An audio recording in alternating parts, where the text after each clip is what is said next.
सत श्री अकाल जी। मैं आस करदा तुसीं सारे तंदुरुस्त होवोगे, ठीक ठाक होवोगे।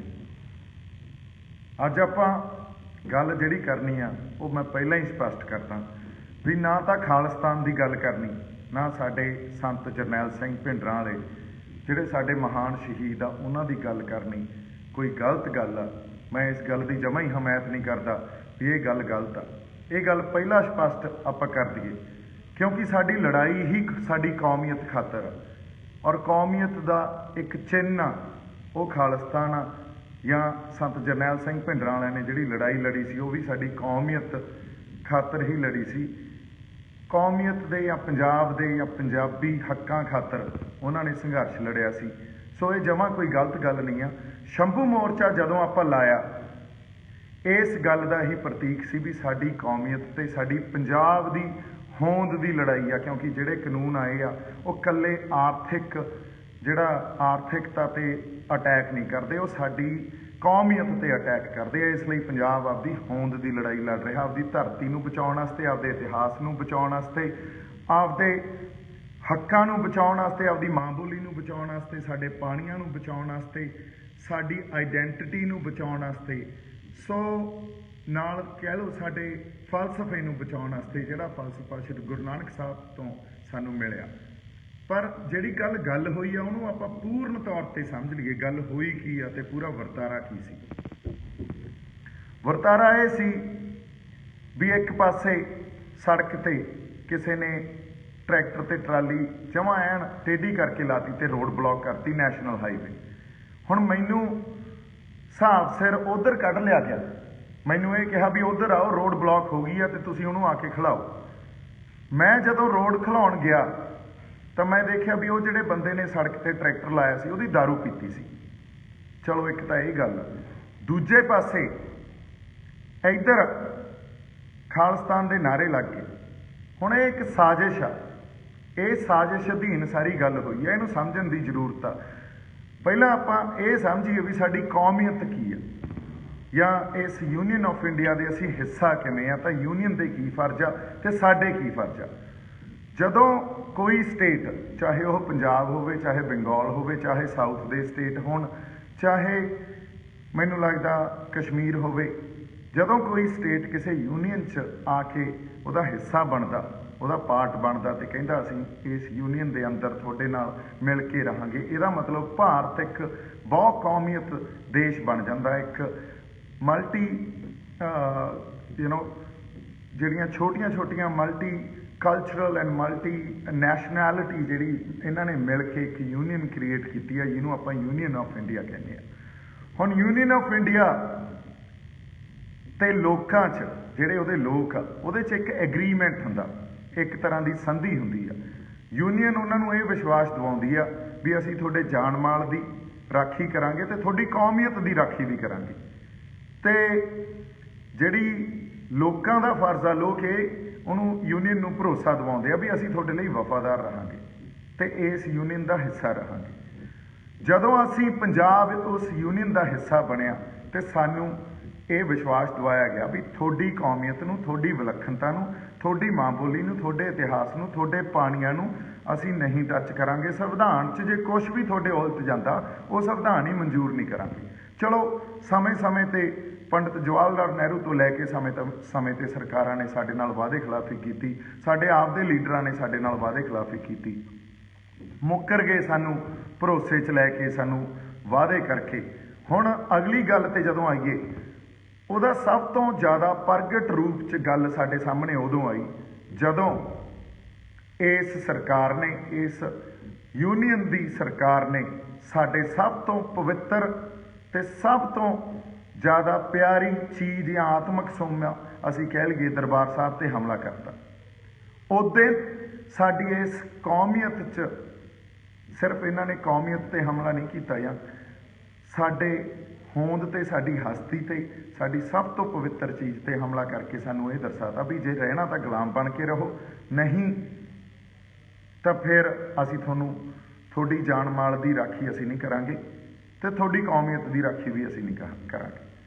इदों पहला तक संत जरनैल सिंह भिंडरां वाले सिर्फ जिहड़ी पहरा दिंदे गए वो दिंदे गए ਆਨੰਦਪੁਰ ਸਾਹਿਬ ਦੇ ਮਤੇ ਤੇ ਖੁਦ ਮੁਖਤਿਆਰੀ ਤੇ ਵੀ ਰਾਜਾਂ ਨੂੰ ਵੱਧ ਅਧਿਕਾਰ ਹੋਣੇ ਚਾਹੀਦੇ ਆ। ਉੱਥੇ ਇਕੱਲੇ ਇਹ ਨਹੀਂ ਕਿਹਾ ਵੀ ਪੰਜਾਬ ਨੂੰ ਦਿਓ, ਬੰਗਾਲ ਨੂੰ ਵੀ ਦਿਓ,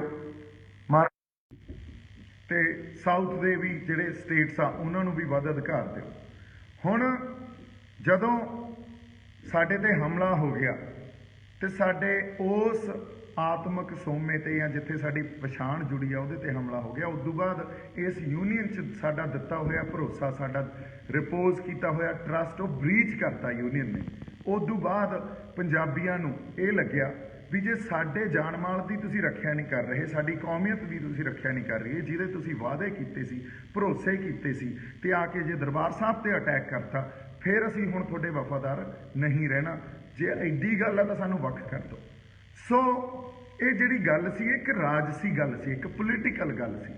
ਇਹਨੂੰ ਸਰਕਾਰਾਂ ਨੇ ਭੰਡ ਕੇ ਇਹਦਾ ਭੰਡੀ ਪ੍ਰਚਾਰ ਕਰਕੇ ਜਦੋਂ ਕੋਈ ਖਾਲਿਸਤਾਨ ਦੀ ਗੱਲ ਕਰਦਾ ਉਦੋਂ ਲੋਕਾਂ ਦੀ ਮਾਨਸਿਕਤਾ 'ਚ ਐਡਾ ਵੱਡਾ ਇਹਦਾ ਅਸਰ ਵਾੜਤਾ ਵੀ ਇਹ ਤਾਂ ਕੋਈ ਅੱਤਵਾਦੀ ਹੋਊਗਾ, ਇਹ ਤਾਂ ਕੋਈ ਵੱਖਵਾਦੀ ਹੋਊਗਾ। ਸੋ ਨਾ ਤਾਂ ਜਿਹੜਾ ਕੋਈ ਗੱਲ ਕਰਦਾ ਉਹ ਅੱਖਵਾਦੀ ਆ, ਨਾ ਅੱਤਵਾਦੀ ਆ, ਨਾ ਵੱਖਵਾਦੀ ਆ, ਨਾ ਹੀ ਉਹਦਾ ਇੱਕ ਜਿਹਦੇ ਕਿਤੇ ਭਾਵਨਾਵਾਂ ਨੂੰ ਠੇਸ ਪਹੁੰਚੀ ਹੋਈ ਆ ਜਾਂ ਉਹਦੇ ਦਿਲ 'ਚ ਜਿਹੜਾ ਇੱਕ ਦਰਦ ਪਿਆ, ਜਿਹੜਾ ਦਰਦ ਇਹਨਾਂ ਸਰਕਾਰਾਂ ਨੇ ਪੈਦਾ ਕੀਤਾ ਸੀ, ਉਹਦੇ 'ਚੋਂ ਅੰਦਰੋਂ ਨਿਕਲੀ ਹੋਈ ਗੱਲ ਹੈ ਇਹ। ਹੁਣ ਅਸੀਂ ਅੱਜ ਜੇ ਸ਼ੰਭੂ ਬੈਠੇ ਹਾਂ ਤਾਂ ਸਾਡੀ ਕੌਮੀਅਤ ਨੂੰ ਬਚਾਉਣ ਖਾਤਰ ਹੀ ਬੈਠੇ ਹਾਂ। ਔਰ ਖਾਲਿਸਤਾਨ ਇੱਕ ਉਵੇਂ ਹੀ ਵਰਡ ਆ ਜਿਵੇਂ ਤੇਲੰਗਾਨਾ ਸਾਊਥ ਵਾਲੇ ਸਟੇਟਸ ਜਾਂ ਉਹਨਾਂ ਦੇ ਇਮੋਸ਼ਨਸ ਨੂੰ ਪ੍ਰੈਜ਼ੈਂਟ ਕਰਦਾ, ਜਿਵੇਂ ਬੰਗਾਲੀਆਂ ਦੇ ਇਮੋਸ਼ਨਸ ਨੂੰ ਪ੍ਰੈਜ਼ੈਂਟ ਕਰਦਾ, ਪੰਜਾਬ ਸਾਡੇ ਇਮੋਸ਼ਨਸ ਨੂੰ ਪ੍ਰੈਜ਼ੈਂਟ ਕਰਦਾ, ਉਵੇਂ ਹੀ ਖਾਲਿਸਤਾਨ ਇੱਕ ਪੀਪਲਸ ਐਸਪੀਰੇਸ਼ਨ ਆ। ਜਿਵੇਂ ਕਈ ਧਿਰਾਂ ਨੇ ਅੱਜ ਜਿਹੜੀ ਹਿੰਦੂ ਵਰਗ ਦੀਆਂ ਧਿਰਾਂ ਉਹਨਾਂ ਨੇ ਹਿੰਦੂ ਰਾਸ਼ਟਰ ਦੀ ਗੱਲ ਕੀਤੀ ਆ, ਕਿਉਂਕਿ ਉਹ ਵੀ ਇੱਕ ਉਹਨਾਂ ਦੀ ਐਸਪੀਰੇਸ਼ਨ ਹੈ, ਇੱਕ ਮਨਸ਼ਾ, ਲੋਕਾਂ ਦੀ ਮਨਸ਼ਾ, ਪੀਪਲਸ ਐਸਪੀਰੇਸ਼ਨ ਆ। ਸੋ ਇਹਨੂੰ ਮਿਲੀਟੈਂਸੀ ਨਾਲ ਜੋੜ ਕੇ, ਇਹਨੂੰ ਵੱਖਵਾਦ ਨਾਲ ਜੋੜ ਕੇ ਨਹੀਂ ਦੇਖਿਆ ਜਾਣਾ ਚਾਹੀਦਾ। ਇਹ ਬੜਾ ਪੋਲੀਟੀਕਲ ਜੀ ਚੀਜ਼ ਆ। ਜਦੋਂ ਤੁਸੀਂ ਦੇਖੋ ਕੋਈ ਜਰਨਲਿਸਟ ਸਵਾਲ ਕਰਦਾ, ਮੈਂ ਕਦੇ ਵੀ ਪਿੱਛੇ ਨਹੀਂ ਹਟਦਾ, ਕਿਉਂਕਿ ਸਾਡੇ ਮਨਾਂ 'ਚ ਕੋਈ ਕਿਤੋਂ ਅਸੀਂ ਵੱਖਵਾਦੀ ਜਾਂ ਅੱਤਵਾਦੀ ਵਿਚਾਰਧਾਰਾ ਲੈ ਕੇ ਚੱਲੇ ਹੋਈਏ, ਉਹ ਤਾਂ ਹੈ ਹੀ ਨਹੀਂ। ਅਸੀਂ ਤਾਂ ਆਪਦੇ ਹੱਕਾਂ ਦੇ ਖਾਤਰ ਲੜ ਰਹੇ ਹਾਂ, ਆਪਦੀ ਆਵਾਜ਼ ਬੁਲੰਦ ਕਰ ਰਹੇ ਹਾਂ, ਫਿਰ ਇਹਨਾਂ ਲਫ਼ਜ਼ਾਂ ਤੋਂ ਕਿਉਂ ਡਰੀਏ।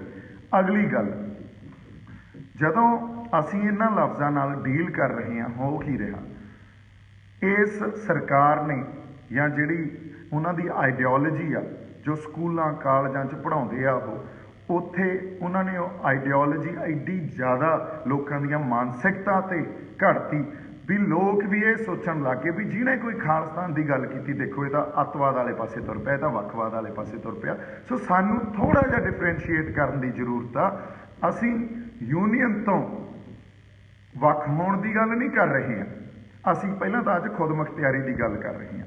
ਹੁਣ ਜਿਹੜੇ ਖੁਦ ਮੁਖਤਿਆਰੀ 'ਚ ਸਾਡੇ ਕੋਲੇ ਪੰਜਾਬ ਦੇ ਫੈਸਲੇ ਲੈਣ ਦਾ ਹੱਕ ਹੋਣਾ ਚਾਹੀਦਾ। ਜੇ ਪੰਜਾਬ ਦੇ ਫੈਸਲੇ ਲੈਣ ਦਾ ਹੱਕ ਨਹੀਂ ਹੈ, ਚਾਹੇ ਉਹ ਕਿਸਾਨੀ ਦੇ ਹੋਣ, ਚਾਹੇ ਉਹ ਪਾਣੀਆਂ ਦੇ ਹੋਣ, ਚਾਹੇ ਸਾਡੇ ਇਨਵਾਇਰਮੈਂਟਲ ਵਾਤਾਵਰਨ ਦੇ ਹੋਣ, ਚਾਹੇ ਸਾਡੀ ਸਿੱਖਿਆ ਦੇ ਹੋਣ, ਚਾਹੇ ਇੰਪਲੋਇਮੈਂਟ ਨਾਲ ਰਿਲੇਟਡ ਹੋਣ, ਫਿਰ ਜੇ ਅਸੀਂ ਕਹੀਏ ਵੀ ਪੰਜਾਬ 'ਚ ਇੱਕ ਸਾਰਥਕ ਸਮਾਜ ਸਿਰਜਿਆ ਜਾਊਗਾ ਤਾਂ ਨਹੀਂ ਸਿਰਜਿਆ ਜਾ ਸਕਦਾ, ਜਾਂ ਕਿਸੇ ਵੀ ਸੂਬੇ 'ਚ ਨਹੀਂ ਸਿਰਜਿਆ ਜਾ ਸਕਦਾ। ਸੋ ਇਹ ਪਹਿਲੀ ਗੱਲ ਆ। ਦੂਜੀ ਗੱਲ ਆਪਾਂ ਜਿਹੜੀ ਕਰਨੀ ਆ ਉਹ ਇਹ ਕਰਨੀ ਆ ਵੀ ਜਿਹਨੇ ਕੱਲ੍ਹ ਨਾਅਰੇ ਲਾਏ ਉਹਦੀ ਭਾਵਨਾ ਕੀ ਸੀ, ਉਹਦੇ ਪਿੱਛੇ ਜਾਂ ਉਹਨੇ ਭੇਜਿਆ ਕਿਸੇ ਨੇ ਗਿਆ ਸੀ, ਜਾਂ ਉਹ ਸਾਜ਼ਿਸ਼ ਕੀ ਸੀ। ਦੇਖੋ, ਮੈਨੂੰ ਇੱਕ ਗਿਣੀ ਮਿਥੀ ਸਾਜ਼ਿਸ਼ ਦੇ ਅਧੀਨ ਉੱਥੋਂ ਕੱਢ ਲਿਆ ਗਿਆ, ਉੱਥੋਂ ਮੋਰਚੇ 'ਚੋਂ ਮੈਨੂੰ ਕੱਢ ਕੇ ਉਹ ਟਰੈਕਟਰ ਵਾਲੇ ਪਾਸੇ ਲੈ ਗਏ। ਮੈਂ ਟਰੈਕਟਰ ਵਾਲੇ ਨਾਲ ਬੈਠ ਕੇ, ਔਰ ਮੈਂ ਫੇਰ ਕਹਿੰਦਾ ਉਸ ਮੁੰਡੇ ਦੀ ਦਾਰੂ ਪੀਤੀ ਸੀ, ਉਹਦੇ ਨਾਲ ਜਾ ਕੇ ਤੇ ਮੈਂ ਟਰੈਕਟਰ ਖੜਾਉਣ ਵਾਸਤੇ ਉਹ ਸੜਕ ਤੋਂ ਪਰਾਂ ਕਰਾਇਆ ਤੇ ਟਰੈਕਟਰ ਖੜਾਉਣ ਵਾਸਤੇ ਦੂਰ ਚਲਾ ਗਿਆ ਤੇ ਉਹਦੇ ਨਾਲ ਗੱਲਬਾਤ ਕੀਤੀ ਵੀ ਬਾਈ ਤੂੰ ਭਰਾ, ਆਪਾਂ ਆਹ ਕੰਮ ਨਹੀਂ ਕਰਨਾ, ਕਿਉਂਕਿ ਸਰਕਾਰ ਚਾਹੁੰਦੀ ਆ ਆਹ ਸਭ ਕੁਝ ਹੋਵੇ ਤੇ ਸਾਨੂੰ ਵਾਇਲੈਂਸ ਵਾਲੇ ਪਾਸੇ ਧੱਕੇ, ਅਸੀਂ ਇਹ ਕੰਮ ਨਹੀਂ ਕਰਨਾ। ਅਸੀਂ ਬੜੀ ਇੱਕ ਪੀਸਫੁਲ ਐਜੀਟੇਸ਼ਨ ਜਿਹੜੀ ਆ ਉਹ ਲੈ ਕੇ ਚੱਲ ਰਹੇ ਹਾਂ ਤੇ ਗੱਲ ਵੀ ਬਣ ਰਹੀ ਆ। ਅਗਲੀ ਗੱਲ, ਉਦੋਂ ਪਿੱਛੋਂ ਨਾਅਰੇ ਲੱਗਦੇ ਆ ਖਾਲਿਸਤਾਨ ਦੇ, ਔਰ ਉਹ ਜਿਹੜੇ ਮੁੰਡੇ ਨੇ ਨਾਅਰੇ ਲਾਏ ਆ ਉਹਦਾ ਉੱਥੇ ਕੋਈ ਲੈਣਾ ਦੇਣਾ ਨਹੀਂ ਆ। ਉਸ ਮੁੰਡੇ ਨੇ ਵੀ ਕੋਈ ਨਾ ਕੋਈ, ਇਹ ਕਹਿ ਲਓ ਵੀ ਕਿਸੇ ਨਾ ਕਿਸੇ ਨੇ ਪਿੱਛੋਂ ਚਾਬੀ ਦੇ ਕੇ ਉੱਥੇ ਭੇਜਿਆ, ਵੀ ਉਹਨੂੰ ਕਿਹਾ ਵੀ ਜਾ ਕੇ ਆਹ ਕੰਮ ਕਰਕੇ ਆਈ। ਹੁਣ ਭਾਵਨਾ ਬੜੀ ਜ਼ਰੂਰੀ ਆ। ਜਦੋਂ ਹਾਕਮ ਬਾਈ ਵਰਗੇ ਗਏ ਉਹਨੂੰ ਲੈ ਕੇ, ਉਹ ਐਕਚੁਅਲੀ 'ਚ ਇਹ ਸਾਜ਼ਿਸ਼ ਨੂੰ ਸਮਝ ਕੇ ਵੀ ਹੋ ਕੀ ਰਿਹਾ, ਉਹਨਾਂ ਦਾ ਗੁੱਸਾ ਉਸ ਸਾਜ਼ਿਸ਼ ਦੇ ਪ੍ਰਤੀ ਸੀ, ਪਰ ਉਹ ਨਿਕਲ ਗਿਆ ਜਾਂ ਮੀਡੀਆ ਨੇ ਦਿਖਾਇਆ ਕਿਸੇ ਹੋਰ ਢੰਗ ਨਾਲ। ਸੋ ਗੱਲ ਇਹ ਨਹੀਂ, ਗੱਲ ਆਪਾਂ ਤਾਂ ਉਦੋਂ ਦੀ ਕਰ ਰਹੇ ਹਾਂ ਵੀ ਸਾਡਾ ਸਟੇਟਹੁੱਡ, ਅਸੀਂ ਸਟੇਟਹੁੱਡ ਮਾਣਿਆ ਹੋਇਆ, ਸਾਡੇ 'ਚ ਕੌਮੀਅਤ ਦਾ ਜਜ਼ਬਾ ਜਾਂ ਸੋਵਰਨਿਟੀ ਦਾ ਜਜ਼ਬਾ ਬੜਾ ਜ਼ਿਆਦਾ ਸਟਰੋਂਗ ਆ। ਔਰ ਉਹ ਸਟਰੋਂਗ ਜਜ਼ਬੇ ਨੂੰ ਜੇ ਤੁਸੀਂ ਸਾਂਭ ਕੇ ਰੱਖਣਾ ਤੇ ਸਾਡੇ ਸਟੇਟਹੁੱਡ ਨੂੰ, ਸਾਡੀ ਕੌਮੀਅਤ ਨੂੰ ਮਾਣ ਸਨਮਾਨ ਦਿਓ, ਸਾਨੂੰ ਸਪੇਸ ਦਿਓ ਇਸ ਯੂਨੀਅਨ 'ਚ। ਜੇ ਉਹ ਸਪੇਸ ਨਹੀਂ ਮਿਲਦੀ ਤਾਂ ਇਹ ਸਟੇਟਹੁੱਡ ਜਾਂ ਇਹ ਕੌਮੀਅਤ ਸਾਡੇ ਅੰਦਰੋਂ ਮਰ ਨਹੀਂ ਸਕਦੀ। ਤੇ ਇਸੇ ਕਰਕੇ ਉਸ ਕੌਮੀਅਤ ਦੇ ਜਜ਼ਬੇ ਕਰਕੇ ਹੀ ਆਪਾਂ ਮੋਰਚਾ ਵਿੱਢਿਆ। ਹੁਣ ਹੋਇਆ ਕੀ, ਜਦੋਂ ਹਾਕਮ ਬਾਈ ਉਹਨੂੰ ਕਿਸੇ ਪੁਲਿਸ ਵਾਲੇ ਕੋਲੇ ਲੈ ਕੇ ਗਏ, ਲੈ ਕੇ ਤਾਂ ਇਸ ਕਰਕੇ ਗਏ ਵੀ ਉਹ ਮਾਹੌਲ ਖਰਾਬ ਕਰ ਰਿਹਾ। ਕਿਉਂ? ਕਿਉਂਕਿ ਉਹ ਕਿਸੇ ਸਾਜ਼ਿਸ਼ ਅਧੀਨ ਆਇਆ ਹੋਇਆ ਬੰਦਾ, ਔਰ ਉਹ ਪੁਲਿਸ ਵਾਲਾ ਗਾਂ ਇੱਕ ਹਿੰਦੂ ਜੈਂਟਲਮੈਨ ਸੀ। ਤੇ ਉੱਥੇ ਪਿਛਲੇ ਕੁਝ ਕੁ ਦਿਨਾਂ ਤੋਂ ਮੋਰਚਿਆਂ 'ਚ, ਆਪਣੇ ਮੋਰਚੇ 'ਚ ਖਾਸ ਕਰਕੇ ਪੁਲਿਸ ਵਾਲੇ ਤੈਨਾਤ ਹੋਏ ਆ। ਉਹਨਾਂ 'ਚੋਂ ਇੱਕ ਹਿੰਦੂ ਜੈਂਟਲਮੈਨ ਹੁੰਦਾ ਜਿਹੜਾ ਆਮ ਤੌਰ 'ਤੇ ਹਿੰਦੀ ਬੋਲਦਾ। ਉਹਨਾਂ ਨੇ ਉਹਦੇ ਨਾਲ ਹਿੰਦੀ ਬੋਲ ਕੇ ਗੱਲ ਕੀਤੀ ਹੋਣੀ ਆ ਵੀ ਇਹਨੂੰ ਫੜੋ, ਇਹਨੇ ਆਹ ਕੰਮ ਕੀਤਾ। ਅੱਛਾ, ਪਿਛਲਾ ਸਾਰਾ ਉੱਥੇ ਜੋ ਇਨਸੀਡੈਂਟ ਦਾ ਜੋ ਰੂਪ ਸੀ ਉਸ ਬਿਆਨ ਕਰਨਾ ਬੜਾ ਔਖਾ ਸੀ, ਤੇ ਨਾਲ ਦੀ ਨਾਲ ਮੀਡੀਆ ਨੇ ਜਿਵੇਂ ਪ੍ਰੈਜ਼ੈਂਟ ਕੀਤਾ ਕੋਈ ਹੋਰ ਹੀ ਰੰਗਤ ਦੇਤੀ। ਸੋ ਮੈਂ ਇੱਕ ਗੱਲ ਫੇਰ ਕਹਿਣਾ ਚਾਹੁੰਦਾ ਵੀ ਭਰੋਸਾ ਰੱਖੋ, ਅਸੀਂ ਪੰਜਾਬ ਖਾਤਰ, ਪੰਜਾਬ ਦੀ ਕੌਮੀਅਤ ਖਾਤਰ, ਚਾਹੇ ਉਹ ਸਾਡਾ ਪੰਜਾਬ ਹੋਵੇ, ਚਾਹੇ ਖਾਲਿਸਤਾਨ ਹੋਵੇ, ਚਾਹੇ ਤੁਸੀਂ ਕਹਿ ਲਓ ਵੀ ਆਪਦੇ ਹੱਕਾਂ ਦੀ ਗੱਲ ਕਰੀਏ, ਖੁਦ ਮੁਖਤਿਆਰੀ ਦੀ ਗੱਲ ਕਰੀਏ, ਸਾਡੀ ਹੋਂਦ ਖਾਤਰ ਲੜ ਰਹੇ ਹਾਂ। ਸਾਡੀ ਲੜਾਈ ਉਹ ਆ, ਉੱਥੇ ਹੀ ਖੜੇ ਹਾਂ, ਉੱਥੇ ਹੀ ਖੜੇ ਰਹਾਂਗੇ, ਇਹ ਮੈਂ ਵਾਅਦਾ ਕਰਦਾ। ਤੁਸੀਂ ਵਿਸ਼ਵਾਸ ਰੱਖੋ, ਇੱਥੋਂ ਆਪਾਂ ਟੱਸ ਤੋਂ ਮਸ ਨਹੀਂ ਹੁੰਦੇ। ਬਾਕੀ ਗੱਲ ਇਹ ਆ, ਲੋਕਾਂ ਨੇ ਜਾਂ ਇਹੋ ਜਿਹੇ ਬੰਦਿਆਂ ਨੇ ਉਲਝਾਉਣਾ ਹੁੰਦਾ, ਸਰਕਾਰਾਂ ਨੇ ਉਲਝਾਉਣਾ ਹੁੰਦਾ, ਵਿਰੋਧੀਆਂ ਨੇ ਉਲਝਾਉਣਾ ਹੁੰਦਾ। ਸਾਡੀਆਂ ਨੀਤਾਂ ਸਹੀ ਆ, ਸਾਡੀਆਂ ਜਦੋਂ ਮੈਂ ਕਹਿੰਦਾ ਉਹਦੇ 'ਚ ਤੁਸੀਂ ਵੀ ਆਉਣੇ ਹੋ, ਸਾਡੀਆਂ ਇੰਟੈਂਸ਼ਨਸ ਆ ਜਿਹੜੀਆਂ ਉਹ ਬੜੀਆਂ ਪਿਓਰ ਆ। ਮੈਂ ਤਾਂ ਉਹਦੇ ਪ੍ਰੈਸ ਕਾਨਫਰੰਸ 'ਚ ਇੱਥੋਂ ਤੱਕ ਗੱਲ ਕਰਕੇ ਆਇਆ, ਕਿਉਂਕਿ ਮੈਂ ਸੰਤ ਜਰਨੈਲ ਸਿੰਘ ਭਿੰਡਰਾਂ ਵਾਲਿਆਂ ਤੋਂ ਸੇਧ ਲਈ ਆ। ਉਹਨਾਂ ਦੀ ਮੈਂ ਸਪੀਚ ਸੁਣ ਰਿਹਾ ਸੀ, ਉਹ ਕਹਿੰਦੇ ਮੈਂ ਇਲੈਕਸ਼ਨ ਨਹੀਂ ਲੜਦਾ। ਤੋ ਸਾਰੀ ਉਮਰ ਉਹਨਾਂ ਨੂੰ ਜਦੋਂ ਤੱਕ ਸ਼ਹੀਦੀ ਨਹੀਂ ਹੋਈ, ਉਸ ਤੋਂ ਬਾਅਦ ਵੀ ਕਾਂਗਰਸ ਦਾ ਏਜੰਟ ਕਹਿੰਦੇ ਰਹੇ ਕੁਝ ਲੋਕ। ਤੁਸੀਂ ਜਿਉਣ ਕਿਹਨੂੰ ਦਿੰਦੇ ਹੋ ਇੱਥੋਂ? ਹੁਣ ਮੈਂ ਉਹਨਾਂ ਤੋਂ ਸੇਧ ਲਈ ਆ, ਉਹ ਕਹਿੰਦੇ ਜੀ ਮੈਂ ਇਲੈਕਸ਼ਨ ਨਹੀਂ ਲੜਦਾ, ਮੈਂ ਸੰਘਰਸ਼ ਦੀ ਜਿਹੜੀ ਇੱਕ ਪੋਲੀਟਿਕਸ ਆ ਜਾਂ ਇੱਕ ਇਹੋ ਜਿਹੀ ਧਿਰ ਜਿਹੜੀ ਇਹਨਾਂ ਤੇ ਪਹਿਰਾ ਦੇ ਸਕੇ, ਮੈਂ ਉਹਦਾ ਇੱਕ ਅੰਗ ਬਣ ਕੇ ਰਹੂੰਗਾ। ਜਿੱਥੇ ਜ਼ਬਰ ਤੇ ਜ਼ੁਲਮ ਹੁੰਦਾ ਉਹਦੇ ਖਿਲਾਫ ਆਪਦੀ ਆਵਾਜ਼ ਬੁਲੰਦ ਕਰੂੰਗਾ। ਮੈਂ ਵੀ ਇਹੀ ਗੱਲ ਉਸ ਪ੍ਰੈਸ ਕਾਨਫਰੰਸ 'ਚ ਕਹਿ ਕੇ ਆਇਆ ਵੀ ਪੰਜਾਬ ਨੂੰ ਪੰਜਾਬ ਦੀ ਨਿਰੋਲ ਸਿਆਸਤ ਦੀ ਜ਼ਰੂਰਤ ਆ, ਤੇ ਉਸ ਸਿਆਸਤ 'ਤੇ ਕੋਈ ਪਹਿਰੇਦਾਰੀ ਤੇ ਕੁੰਡਾ ਸਿਸਟਮ ਦੀ ਜ਼ਰੂਰਤ ਆ। ਇਹ ਸਾਡੀ ਸਮਾਜ ਦੀ ਇਸ ਵੇਲੇ ਜ਼ਰੂਰਤ ਆ। ਨਹੀਂ ਤਾਂ ਅਸੀਂ ਕਹੀਏ ਵੀ ਪੰਜਾਬ ਦੇ ਹੱਕ ਪ੍ਰੋਟੈਕਟ ਕਰ ਲਾਂਗੇ, ਅਸੀਂ ਸੈਂਟਰ ਤੋਂ ਪ੍ਰੋਟੈਕਟ ਕਰ ਲਾਂਗੇ, ਜਾਂ ਇਹ ਕਾਨੂੰਨ ਵਾਰ-ਵਾਰ ਆਉਣਗੇ, ਹੋਰ ਕਈ ਪਾਲਿਸੀਆਂ ਲੈ ਕੇ ਆਉਣਗੇ ਇਹ। ਸੋ ਇਹ ਹੁਣ ਲੁਕਵੇਂ ਢੰਗ 'ਚ ਸਾਡੇ ਤੇ ਵਾਰ ਕਰ ਰਹੇ ਆ, ਸਾਡੀ ਕੌਮੀਅਤ ਦੇ ਖਿਲਾਫ ਵੱਡੇ ਵੱਡੇ ਹਮਲੇ ਹੋ ਰਹੇ ਆ। ਇਸੇ ਖਾਤਰ ਤਾਂ ਆਪਾਂ ਲੜ ਰਹੇ ਹਾਂ। ਸੋ ਆਓ ਇਕੱਠੇ ਮਿਲ ਜੁਲ ਕੇ ਲੜੀਏ, ਮਿਲ ਜੁਲ ਕੇ ਇਸ ਸੰਘਰਸ਼ ਨੂੰ ਅੱਗੇ ਵਧਾਈਏ। ਇਹ ਇਸ ਟਾਈਮ ਇੱਕ ਇਤਿਹਾਸਕ ਯੁੱਧ ਆ, ਪੰਜਾਬ ਦੀ ਹੋਂਦ ਦੀ ਖਾਤਰ ਲੜੀ ਜਾਂਦੇ ਆ ਆਪਾਂ। ਸਾਡੀ ਵਿਲੱਖਣਤਾ, ਸਾਡੀ ਆਈਡੈਂਟਿਟੀ, ਸਾਡੇ ਪਾਣੀ, ਸਾਡਾ ਇਤਿਹਾਸ, ਸਾਡੀ ਮਾਂ ਬੋਲੀ, ਸਾਡੇ ਫਲਸਫੇ ਖਾਤਰ ਲੜੀ ਜਾਂਦੇ ਆ। ਤੁਸੀਂ ਦੇਖੋ, ਇਸੇ ਖਾਤਰ ਜਿਹੜੇ ਸੁਹਿਰਦ ਲੋਕ ਆ, ਨੇਕ ਰੂਹਾਂ, ਉਹਨਾਂ ਨੂੰ ਜਾ ਕੇ ਮੈਂ ਮਿਲ ਰਿਹਾ, ਉਹਨਾਂ ਨੂੰ ਮੈਂ ਜਾ ਕੇ ਬੇਨਤੀ ਕਰ ਰਿਹਾ ਵੀ ਇਕੱਠੇ ਹੋ ਜਾਓ, ਪੰਜਾਬ ਖਾਤਰ ਇਕੱਠੇ ਹੋ ਜਾਓ, ਸਾਡੇ ਲੋਕਾਂ, ਸਾਡੀ ਧਰਤੀ ਖਾਤਰ ਇਕੱਠੇ ਹੋ ਜਾਓ। ਸੋ ਪਰ ਜੇ ਕੋਈ ਇਹ ਸਾਜ਼ਿਸ਼ ਆ ਕੇ ਕਰਦਾ, ਉਸ ਸਾਜ਼ਿਸ਼ ਨੂੰ ਅਸੀਂ ਜਾਂ ਸਾਡੀ ਕੋਈ ਟੀਮ ਦੇ ਬੰਦੇ ਜਾ ਕੇ ਕਿਸੇ ਪੁਲਿਸ ਕੋਲੇ ਜਾਂ ਕਿਸੇ, ਇਹ ਮੈਂ ਮੰਨਦਾ ਵੀ ਉਹਦੇ ਨਾਲ ਗੱਲਬਾਤ ਕੀਤੀ ਜਾ ਸਕਦੀ ਸੀ, ਉਹਨੂੰ ਆਪਾਂ ਫੜਾਇਆ ਨਹੀਂ। ਜਦੋਂ ਮੈਨੂੰ ਇਹ ਗੱਲ ਪਤਾ ਲੱਗੀ, ਮੈਂ ਉਸੇ ਵੇਲੇ ਫੋਨ ਕੀਤਾ, ਮੈਂ ਉਹਨੂੰ ਕਿਹਾ ਇਹਨੂੰ ਇੱਥੋਂ ਛੱਡੋ ਜਾਂ ਛਡਾਓ। ਉਹਨੂੰ ਉੱਥੋਂ ਛਡਾਇਆ ਗਿਆ ਤੇ ਉਹਨੂੰ ਭੇਜ ਦਿੱਤਾ ਗਿਆ। ਮੈਂ ਕਿਹਾ ਇਹ ਗੱਲਾਂ ਨਹੀਂ ਆਪਾਂ ਕਰਨੀਆਂ, ਕਿਉਂਕਿ ਮੈਨੂੰ ਉੱਥੋਂ ਕੱਢ ਕੇ ਲੈ ਗਏ, ਸਾਜ਼ਿਸ਼ ਅਧੀਨ ਕੱਢ ਕੇ ਲੈ ਗਏ, ਪਿੱਛੋਂ ਆਹ ਸਭ ਕੁਝ ਕਰਤਾ।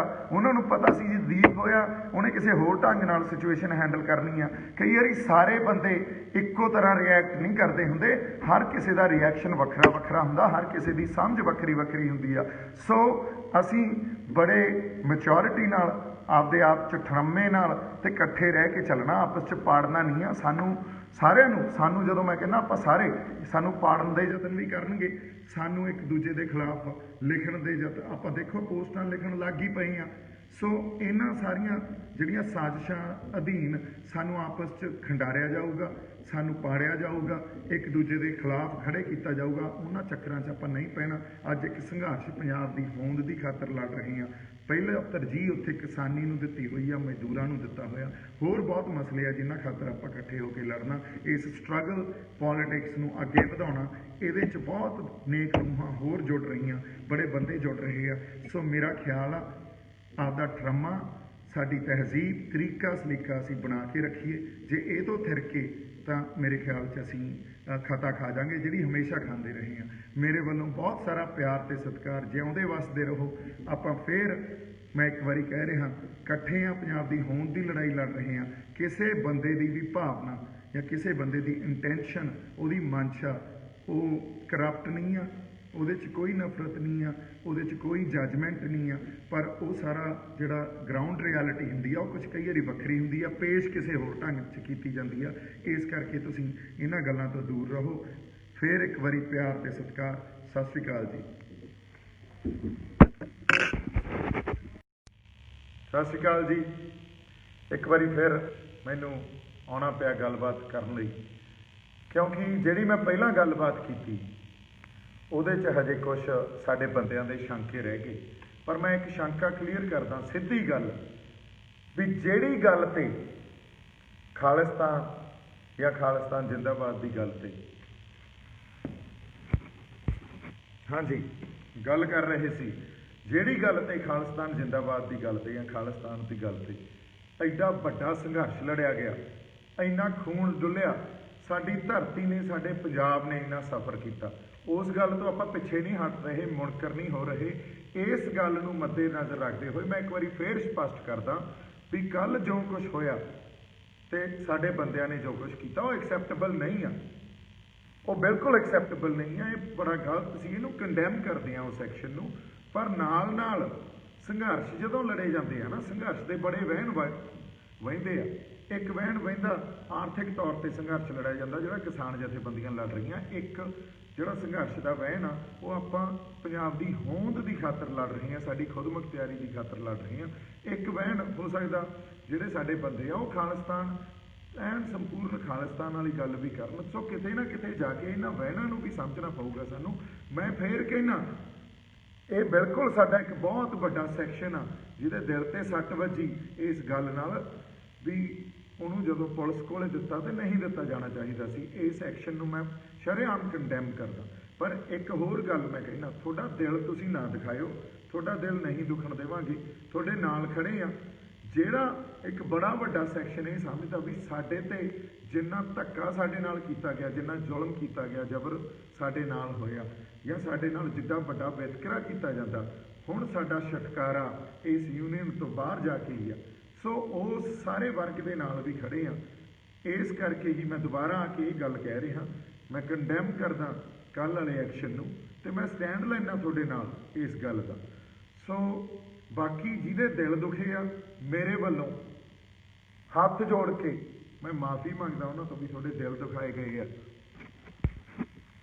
ਹਾਂਜੀ, ਇੱਕ ਵਾਰੀ ਫੇਰ ਮੈਂ ਇਹ ਗੱਲ ਕਹਿ ਦਿੰਦਾ, ਜਿਹਦੇ ਜਿਹਦੇ ਦਿਲ ਦੁਖੇ ਆ, ਮੈਂ ਹੱਥ ਜੋੜ ਕੇ ਮਾफ़ੀ ਮੰਗਦਾ ਉਹਨਾਂ ਤੋਂ, ਤੁਹਾਡੇ ਦਿਲ ਦੁਖਾਏ ਗਏ ਆ। ਉਸ ਗੱਲ ਦਾ ਸੰਪੂਰਨ ਤੌਰ ਤੇ ਧਿਆਨ ਰੱਖਿਆ ਜਾਊਗਾ। ਤੇ ਇਸ ਗੱਲ ਤੇ, ਇਹ ਗੱਲ ਇੱਥੇ ਹੀ ਨਹੀਂ ਖਤਮ ਹੋ ਜਾਂਦੀ। ਇਸ ਗੱਲ ਤੇ ਮੈਂ ਤੁਹਾਡੇ ਨਾਲ ਖੜਾ, ਸਟੈਂਡ ਲਊਂਗਾ ਤੇ ਕੋਈ ਨਾ ਕੋਈ ਐਕਸ਼ਨ ਲਿਆ ਜਾਊਗਾ ਜੀ, ਔਰ ਸ਼ਰੇਆਮ ਲਿਆ ਜਾਊਗਾ, ਤੁਹਾਡੇ ਸਾਰਿਆਂ ਦੇ ਨਾਲ ਸਾਂਝਾ ਕੀਤਾ ਜਾਊਗਾ। ਮੇਰੇ ਵੱਲੋਂ ਬਹੁਤ ਸਾਰਾ ਪਿਆਰ ਤੇ ਸਤਿਕਾਰ। ਸਤਿ ਸ਼੍ਰੀ ਅਕਾਲ। ਜਿਉਂਦੇ ਵਸਦੇ ਰਹੋ।